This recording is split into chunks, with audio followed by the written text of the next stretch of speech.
Seguro que a todos nos ha pasado alguna vez, ¿verdad? Nos encontramos con ese problema machacón en el trabajo, ese que nos hace repetir los mismos cálculos una y otra vez. Es un reto súper común, sobre todo en la gestión. ¿Cómo narices convertimos esas tareas repetitivas en soluciones que funcionen solas, que sean automáticas y eficientes? Pues esa es exactamente la pregunta del millón. ¿Cómo se pasa de tener un montón de datos y una necesidad a tener una respuesta clara, precisa, una solución que funcione? Bueno, pues hoy lo que vamos a hacer es precisamente eso, trazar un mapa para ese viaje, un método, un camino claro para ir del caos a la claridad. Y para que todo esto no se quede en el aire, para hacerlo real, vamos a conocer a Laura. Su problema es el pan de cada día para mucha gente. Tiene que hacer presupuestos y cada uno que hace a mano es lento y, lo que es peor, es un nido de posibles errores. Lo que Laura necesita de verdad no es un parche para salir del paso, no. Necesita una solución que funcione siempre, de forma fiable.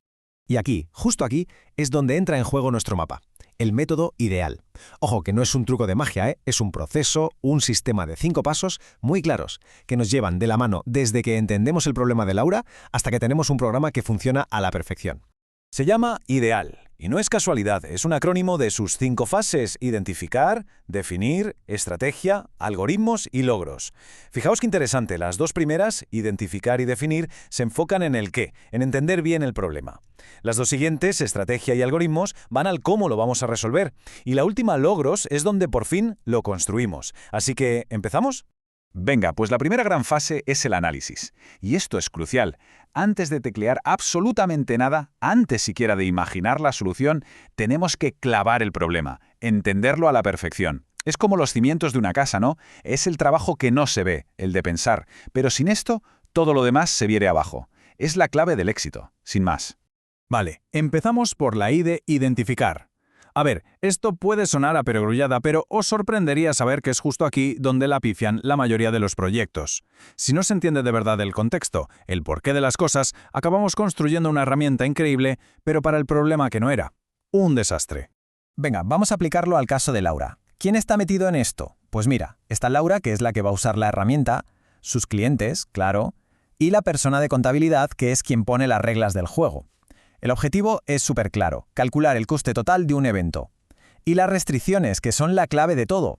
Tiene que hacerse en Python, hay un descuento del 10% si hay más de 50 invitados y un IVA fijo del 19%. ¿Veis? De repente el problema ya no es algo difuso. Ahora tiene bordes, tiene límites bien definidos. Muy bien, pasamos a la D de definir. Ya tenemos el contexto general, ahora toca bajar al detalle, ser súper concretos. La pregunta es sencilla: ¿qué información tenemos para empezar? ¿Y qué resultado exacto queremos obtener al final?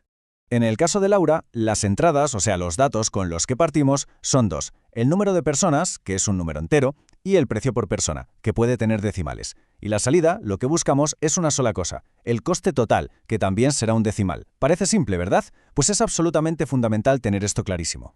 Y ahora viene una de las ideas más potentes en resolución de problemas. El famoso divide y vencerás. Es un clásico, pero es que funciona de maravilla. En vez de intentar resolver el problemón de calcular el coste total de golpe, ¿qué hacemos? Pues lo troceamos. Lo rompemos en pedacitos mucho más manejables. Primero calculamos el subtotal, luego miramos si hay que aplicar descuento, después calculamos el IVA y al final lo sumamos todo.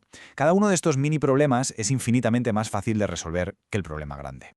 ¡Perfecto! Ya hemos terminado la fase de análisis. Ya sabemos qué tenemos que hacer. Ahora toca pasar a la segunda gran fase, el diseño. Y aquí la pregunta cambia. Ya no es qué, ahora es cómo lo voy a hacer. Seguimos sin escribir código, ¿eh? Seguimos planificando, poniendo los ladrillos de una buena solución.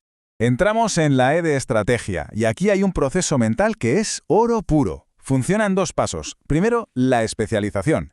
¿Qué significa esto? Pues que cogemos un par de ejemplos con números de verdad como si lo estuviéramos haciendo a mano. Esto nos obliga a entender la lógica, la mecánica del cálculo, y solo cuando lo tenemos clarísimo pasamos al segundo paso, la generalización. Y esta tabla lo muestra de maravilla. Mirad, tenemos 2 casos. El caso A con 30 personas, donde no hay descuento.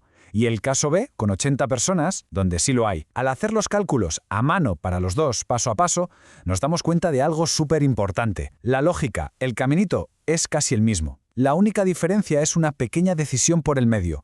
¿Aplico el descuento o no? Al hacerlo así, lo interiorizamos. Vale, una vez que hemos entendido cómo funciona la cosa con números concretos, podemos dar el salto. Ahora viene la generalización. Lo que hacemos es buscar las fórmulas matemáticas que hacen exactamente lo mismo que hemos hecho a mano, pero usando variables en lugar de números.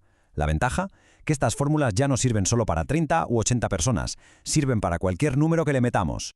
Ya tenemos la estrategia clarísima. Ahora toca formalizarla, ponerla por escrito en lo que llamamos un algoritmo.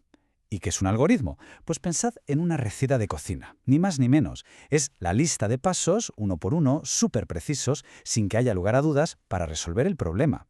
Es literalmente el plano de nuestro programa.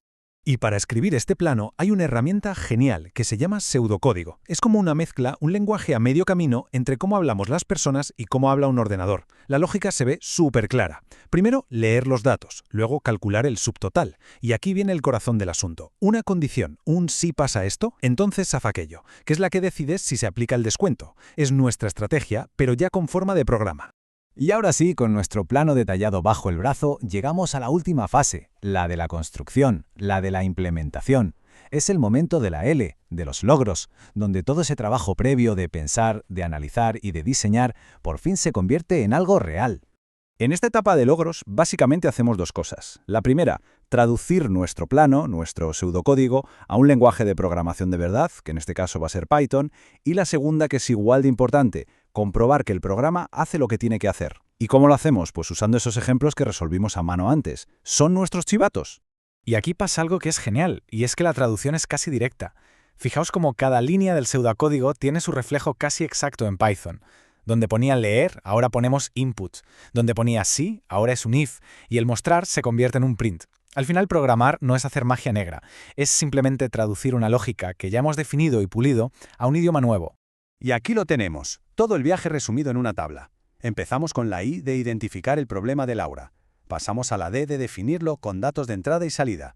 Luego la E de estrategia, donde jugamos con ejemplos. La A de algoritmo, para crear el plano.